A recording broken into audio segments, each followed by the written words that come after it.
What led you to become an entrepreneur? What was that moment where you're like, hey, I'm going out on my own? I've always been very entrepreneurial by nature, and I guess the way I think about people who start companies usually fall into two categories.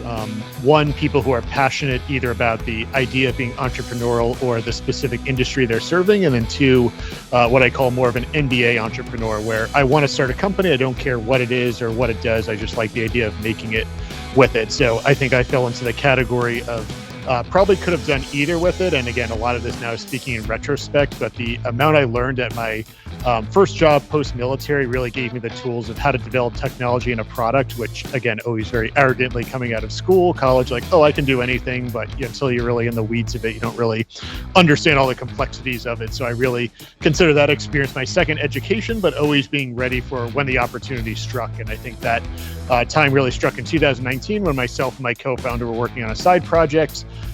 Realized it had the legs to turn not only into a side project, but a full company, and then haven't looked back in the past 5 years since then with it. So I guess always very entrepreneurial and always ready for that opportunity when it struck to make sure I had the tools and was well prepared for when it happened, and knowing that I would, like to do both, which is I think the ideal state of many, which is to be passionate both about being an entrepreneur and passionate about the industry we're serving, where I've always been obsessed with building and making things with it. So really a killer combo, and helps you get over the inevitable peaks and valleys of working at a startup pretty quickly. The thing that I'm thinking of is like I see a light bulb, it's above your head, and all of a sudden it turns on.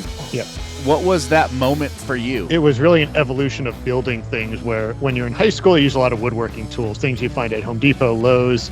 My father was very into woodworking, had plenty of tools from 1970s Craftsman tools to, whatever, Dremel, I think was one of my first tools I got in 5th or 6th grade. So worked at a 3D printing company post-school, but it's always that theme of how people make things, how people make physical things. So yeah.